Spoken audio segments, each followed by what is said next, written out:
Bonjour à tous, bienvenue sur Conseil Rédaction Web, le blog qui vous aide à rédiger des contenus performants et à mettre en place votre stratégie de marketing éditorial.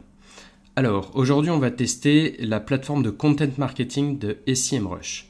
Il y a plusieurs fonctionnalités au menu, et notamment le SEO Writing Assistant qui vous permet de rédiger un article parfaitement optimisé de manière assez rapide et complète, mais également le SEO Content Template qui lui se situe juste avant et qui va vous permettre de créer un brief de rédaction détaillé pour vous ou vos rédacteurs. Et enfin, le Topic Research qui va vous permettre dans une phase d'idéation de visualiser tous les sous-sujets qui sont liés à votre sujet principal. Avant de tester ces trois outils, je vais prendre 5 minutes pour vous rappeler l'importance de définir un mot-clé principal pour votre page web afin de parvenir à identifier l'intention de recherche de l'utilisateur et d'aligner le contenu que vous allez rédiger sur cette intention de recherche. C'est parti, bon visionnage. Alors c'est parti, nous voici dans l'outil, nous sommes dans SEMrush. Avant de vous présenter en détail la partie marketing de contenu, je voudrais d'abord, avant tout, quand vous voulez rédiger un article, vous conseiller de passer par une recherche de mots-clés pour trouver votre mot-clé principal. C'est essentiel en SEO. Trouver une requête principale à laquelle on colle vous permet de vous assurer, en analysant cette requête, que vous êtes dans le vrai, que vous allez traiter d'un sujet recherché par votre audience et aussi analyser la manière dont est traité le sujet par vos concurrents. Donc on va prendre un exemple pour ce faire. On va dire qu'on est une société d'intérim, une agence d'intérim, et qu'on souhaite écrire un article sur la différence entre un contrat CDD et un contrat intérimaire. Donc notre mot-clé pourrait être CDD intérim, par exemple. On va voir si c'est effectivement un mot-clé qui est recherché. Donc SEMrush nous propose un ensemble de données relatives à ce mot-clé. En effet, 320 recherches par mois, c'est plutôt un volume intéressant à traiter.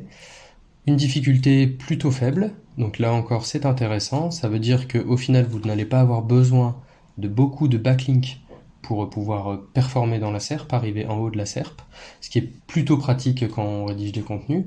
Donc cibler des mots-clés peu difficiles, ça peut être une stratégie très intéressante à exploiter. On voit également que l'intention de recherche derrière la requête est commerciale. Donc c'est un peu surprenant parce qu'on pourrait s'attendre à une recherche plutôt informationnelle, mais on va comprendre juste derrière pourquoi SEMrush l'identifie comme commercial.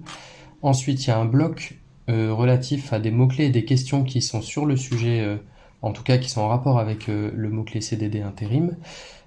Concentrons-nous sur les questions. C'est très intéressant d'aller voir un petit peu ce que SEMrush propose parce qu'il va détecter en fait toutes les questions que les gens se posent en rapport avec le mot-clé principal et donc vous proposer naturellement des idées de sous-sujets que vous allez pouvoir intégrer dans votre contenu. Exemple, je suis en intérim et on me propose un CDD. Est-ce qu'on peut cumuler CDD intérim? Combien de fois on peut renouveler un CDD? Combien de préavis? Le renouvellement encore une fois, combien de temps pour avoir un contrat? Comment arrêter la mutuelle? Voilà, il y a un ensemble d'idées proposées par SEMrush et vous allez pouvoir aller piocher là-dedans pour pouvoir construire le plan de votre contenu de manière assez fluide et simple. Revenons sur le panneau principal. Donc il en va de même pour les variations du mot-clé. Il y a peut-être des mots-clés intéressants aussi à aller chercher et à intégrer dans votre contenu. Ensuite, dernier point, l'analyse des SERP, donc le résultat de recherche sur Google. On voit effectivement qu'on est dans le vrai parce que Adecco, Manpower, c'est bien des sociétés d'intérim. Elles sortent sur cette requête dans les premiers résultats. Donc on ne se trompe pas de secteur.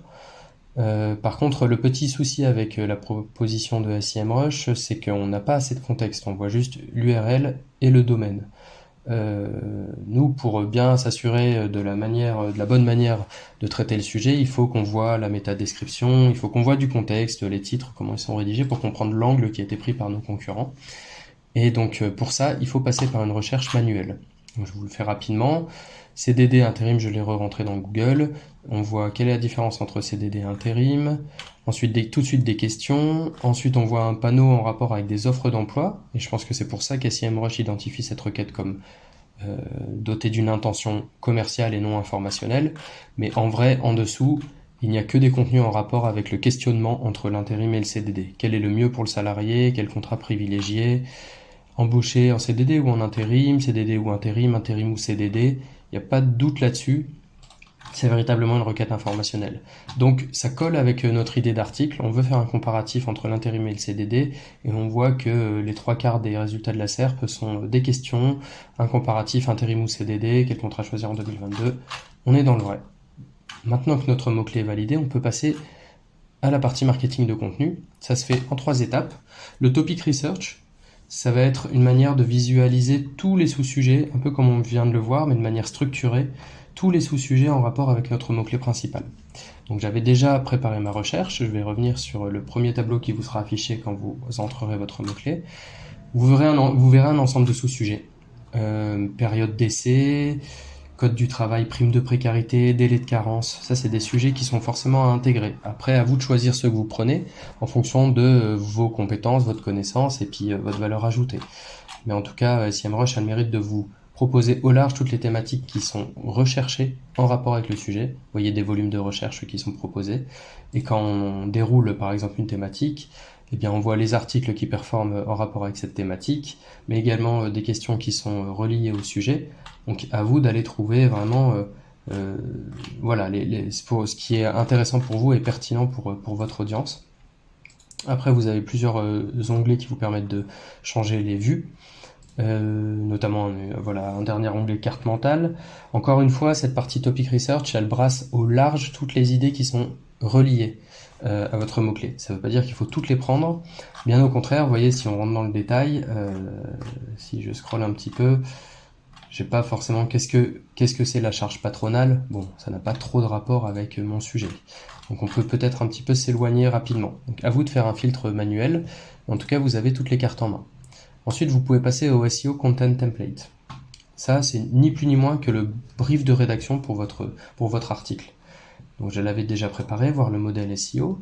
On retrouve le détail de la SERP dont on a parlé tout à l'heure, mais également les mots-clés qui sont à enrichir, les mots-clés à intégrer dans votre texte pour enrichir le champ sémantique de votre article. Très important, le champ sémantique, ça permet de bien faire comprendre à Google le sujet que vous traitez en utilisant un champ sémantique, un ensemble de mots-clés assez large qui brosse le sujet dans les grandes largeurs. Ça va vous permettre de ranker, de vous positionner sur beaucoup plus de mots-clés que si vous restiez sur un champ sémantique très restreint. Donc ça, c'est à intégrer obligatoirement, je dirais, en tout cas au maximum. Ensuite, les backlinks, si jamais vous voulez faire des campagnes de backlinks pour améliorer votre référencement, SEMrush vous propose des sites d'intérêt et d'autorité. En tout cas, là, pour l'exemple, on a vu tout à l'heure que le mot-clé était assez facile et qu'il n'y avait pas besoin de mettre en place une campagne de backlink pour espérer ranker dans la SERP. Donc ici, ça s'applique pas. La lisibilité, c'est un score assez arbitraire de SEMrush sur la capacité à comprendre votre texte. Là, il dit que les contenus concurrents ont une lisibilité de 71 sur 100. C'est à peu près un score moyen qui correspond à des textes plutôt simples à lire. En tout cas, pas de complexité, pas de langage technique. La longueur du texte, on vous recommande 871 mots. Je dirais que si vous avez plus à dire, ne vous arrêtez pas là. C'est une suggestion, ça veut pas dire que à 880 mots vous êtes hors course, pas du tout. Si vous avez plus à dire, si vous pensez que ça va intéresser votre audience, les utilisateurs, faites-le. Ne pensez plus au SEO, si vous voulez faire 1200, 1300, 1400 mots, faites-le. Juste limitez-vous peut-être à ça au maximum plutôt que de partir dans des textes de 4000 mots, ça n'aurait plus de sens et je pense que ça serait contre-productif. Enfin, vous avez des exemples contextualisés du mot-clé dans les contenus concurrents. Donc ça vous permet de vous imprégner du sujet en visualisant tout ce que disent vos concurrents sur le sujet et donc d'aller chercher encore une fois des idées ou de structurer votre contenu. Il y a quand même un vrai travail manuel à faire en parallèle. Mais en tout cas, avant de partir dans une recherche peut-être documentaire très longue, très fastidieuse, ici vous avez un premier screenshot qui vous permet de visualiser tout de suite ce qui est intéressant. Et enfin, quelques recommandations de titre, métadescription, H1, texte. Donc ça, quelques petites recommandations SEO. Maintenant que vous avez votre brief de rédaction qui est prêt, vous pouvez passer à la rédaction à proprement parler, et ça se passe dans l'onglet SEO Writing Assistant. Donc vous allez voir ici, j'avais déjà bien travaillé vu que j'ai préparé un texte pour l'exemple et on va pouvoir l'analyser. Alors, je vais aller le remettre dedans. Donc voilà l'outil à proprement parler, du SEO Writing Assistant d'SEMrush. Vous avez 4 onglets, lisibilité, SEO, originalité et ton. Les 2 derniers, on va pas en parler parce que ça concerne les contenus anglophones, donc SEMrush ne propose rien à leur sujet. Par contre, lisibilité et SEO, ça va vous permettre d'avoir des suggestions d'optimisation très faciles à implémenter, rapidement et efficacement de fait. Donc vous copiez-collez le contenu, en tout cas moi je copie-colle le mien, après vous pouvez rédiger directement là-dedans, ou alors une fois que vous avez fini de rédiger votre contenu, peut-être repasser à la moulinette dans cet outil.